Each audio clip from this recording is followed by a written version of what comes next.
দুম্বার লাভবানটা কম। তা আমার মনে হয় ছাগল পাললে লাভ হবে ভালো।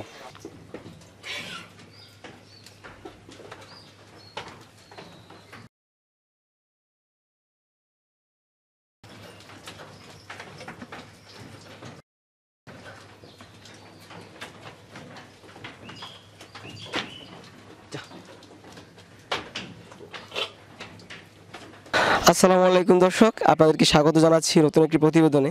দর্শক বন্ধুরা, আজকে আমরা চলে এসেছি আমাদের সবার জনপ্রিয় অভিনেতা মনোয়ার হোসেন ডিপজল সাহেবের একটি সমন্বিত খামারে।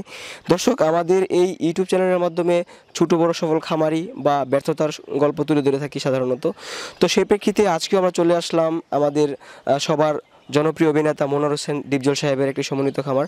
তার খামারের মধ্যে রয়েছে কবুতর, ছাগল, গরু।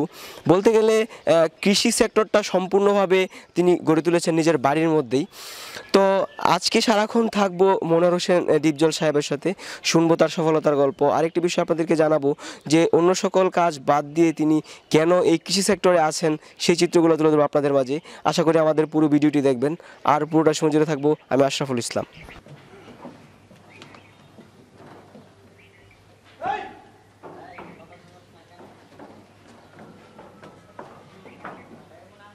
তো দর্শক, আমরা এই মুহূর্তে বসে আছি আমাদের বাংলাদেশ চলচ্চিত্রের জনপ্রিয় একজন অভিনেতা মনোয়ার হোসেন ডিপজল সাহেবের সামনে। তার এখানে বলতে গেলে বাণিজ্যিক ভিত্তিতে যে খামারগুলো তৈরি করা হয় মূলত ওইভাবেই করা। কবুতর আছে, ছাগল আছে, গরু আছে, গরু মোটাতাজাকরণ এবং ডেইরি ফার্ম দুইটাই আছে। তো আমরা স্যারের সাথে কথা বলি তিনি কিভাবে এই খামারগুলো পরিচালনা করেন বা কীভাবে শুরু করলেন। স্যার আসসালামু আলাইকুম। ওয়ালাইকুম স্যার, কেমন আছেন? আল্লাহ রাখছে ভালো। আমরা বিভিন্ন প্রজাতির ছাগলও দেখতে পাচ্ছি, আপনারা এখানে অনেকগুলো ছাগল দেখলাম।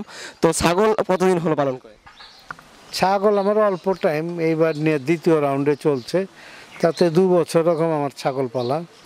তবে এই রাউন্ডে ভালো বাচ্চা বের হবে বোধহয়। গতবার বাচ্চাগুলো মোটামুটি, এইবারে বাচ্চাগুলো ভালো বের হবে। কোন কোন জাতের ছাগল আছে একটু বলুন আমাদের। আমি তো ছাগল অত ভালো চিনি না, তবে তোতাপুরি, তারপরে ইন্ডিয়ান কিছু আছে, বিভিন্ন জাতের।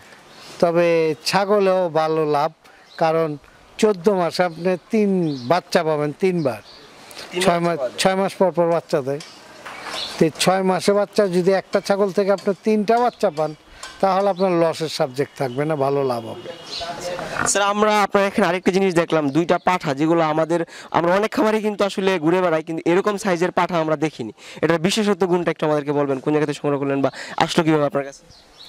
এই বড় যে পাঠাটা এটা আমার 3.5 লাখ টাকা কিনা, আর তার ছোট যে পাঠা ওটা 1,25,000 টাকা কিনা। কিন্তু পাঠা পাওয়া টাফ। তোতা পাঠা খুব ভালো জাতের তোতা পাঠা পাওয়া যায় না, ভালো জাত না হলে বাচ্চা ভালো বের হয় না। তো এই জন্যই তোতা যদি বাচ্চা বের করতে পারে ভালো জাতের, তাহলে অবশ্যই ভালো কিছু পাবে। তবে ফার্স্ট রাউন্ডে না পেলে সেকেন্ড রাউন্ডে অবশ্যই বাচ্চা, খুব ভালো বাচ্চা পাওয়া যায়। তো আপনার এখানে কেমন হয়েছে যে একটা ছাগল 2টা বাচ্চা দিচ্ছে বা 3টা বাচ্চা দিচ্ছে, এরকম কি হয়? আমার এক ছাগলে 4 বাচ্চা দিছিল। 4টা দিছিল, 2টা মারা গেছে। 2টা মারা গেছে। তো আমার ওই ছাগলগুলো ভালো জাতের। আজকে এইবার বাচ্চা দিচ্ছে 3টা।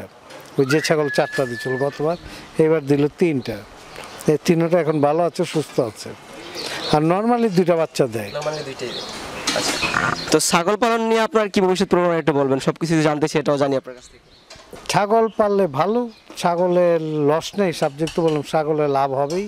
আমার দুম্বা ছিল, দুম্বা এখন নদীর ওই পার নিয়ে গেছি। দুম্বা আমার কাছে 15-16টা দুম্বা আছে। তাতে দুম্বার বাচ্চা আমি তো ভাবছি খুব ভালো হবে, কিন্তু দুম্বার বাচ্চা খুব কঠিন হইতে। তাতে টাইম হবার ওই হবার, দুম্বার লাভবানটা কম। তা আমার মনে হয় ছাগল পাললে লাভ হবে ভালো বাকির পর। স্যার, দুম্বার প্রসঙ্গ যেহেতু আসলে দুম্বার সময় একটু বলি যে দুম্বার কথা মনে হলে কিন্তু আমাদের মধ্যপ্রাচ্যের যে বিষয়টা ওটা মনে চলে আসে। সৌদি আরব একটু বেশি পাওয়া যায় দুম্বাটা, কিন্তু আমাদের বাংলাদেশের আবহাওয়ার সাথে দুম্বাটা কতটুকু সমঝোতাপূর্ণ? আমার এখানে আজকে পর্যন্ত একটা দুম্বা মারা যায় নাই। লামা আনছিলাম, লামা মারা গেছে একটা, কিন্তু লামা 7 লাখ টাকা জোড়া পড়তো, জোড়া। একটা মারা গেল। তো 3টা আসলে পর 3টা বিক্রি করে দিছি আমি। তে দুম্বাও মনে করেন যে 1 লক্ষ টাকা পিস পড়ে, বড় দুম্বা। তাতে দুম্বা বিক্রি করলেও 1.5 লক্ষ টাকা করে বিক্রি করা যায়। তো দুম্বার চাষ করতে পারলে ভালো, কিন্তু দুম্বা এই ওয়েদারে বাচ্চা খুব কম হয়। ওটও পালচালাম, ওটেরও ডিমান্ড আছে, কিন্তু ওট বাংলাদেশে টিকে না, মারা যায় বেশিরভাগ। তো স্যার সব মিলিয়ে আরেকটা কথা আমাদেরকে বলবেন যে আমাদের বাংলাদেশের যারা একটু ভালো অবস্থায় থাকে তারা কিন্তু বিভিন্ন ধরনের প্রজেক্ট হাতে নেয়, হ্যাঁ, শৌখিন যে কাজগুলো, কিন্তু আপনার এখানে শৌখিন, কিন্তু আপনি কৃষি সেক্টরে কেন আসলেন একটু বলবেন আমাদের? এটা শখের বিষয়। বাংলাদেশে এখন বড় বড় যারা আছে, বড় বড় কোম্পানি, বেশিরভাগ বড় কোম্পানি এখন এগ্রিকালচার ঢুকছে, ছাগল, ভেড়ি, গরু এগুলো পালছে। এখন অনেকেই যারা বড় ব্যবসায়ী তারা এখন গরুর সাইডটাও ধরছে। অনেক বড় বড় ব্যবসায়ী এখন, বেশিরভাগ 99% ব্যবসায়ী এখন গরুর সাইডে ঢুকানো আছে। আচ্ছা, আর আমরা এই মুহূর্তে অনুষ্ঠানের শেষ পর্যায়ে চলে এসেছি, তো আপনার যারা দর্শক আছে তাদের উদ্দেশ্যে আর কিছু বলার আছে আপনার সর্বশেষ? আমার বলার কিছু নেই, তবে বেকারত্ব বাঁচান। বেকারত্ব থেকে মানুষকে সামনে আগানোর পথ একটাই, আয়ের পথ। যদি এগ্রিকালচার থেকে যদি এই ছাগল, গরু, মহিষ পালতে পারে, অল্প পয়সাতেও পালতে পারেন। একটা ছাগল দেশি কিনলে কম পয়সায় কিনতে পারবেন, একটু ভালো জাত কিনলে একটু টাকা বেশি লাগে। তা আমার মনে হয় যে কোনো লোকই খারাপ চিন্তা ভাবনা না করে যদি কবুতরও পালে, যে ছেলে বাচ্চা ছেলে মেয়েরাও কবুতর পালতে পারে। মেয়েরা পালতে পারবে না কেন? অবশ্যই পারবে। মেয়েরাও যদি কবুতর পালে তার সংসার চালাতে কোনো অসুবিধা হওয়ার কথা না। বাপ মা তো করবেই সংসার, ছেলে মেয়েদেরও আয়ের উৎসাহ করতে পারে, যে কোনো একটা ফার্ম বা ছাদের উপরেও কবুতর পালতে পারে। তাতে ময়লা হবে, ময়লা হলে পানিতে ধুয়ে ফেলেই তো চল যায়। তা আপনারা অবশ্যই কবুতর পালেন, ছাগল পালেন, গরু পালেন, যার যেটা ভালো লাগে করলে খারাপ লাইন থেকে সুন্দর একটা পরিবেশও হবে, আয়ের উৎসাহ পাবে। আসসালামু আলাইকুম।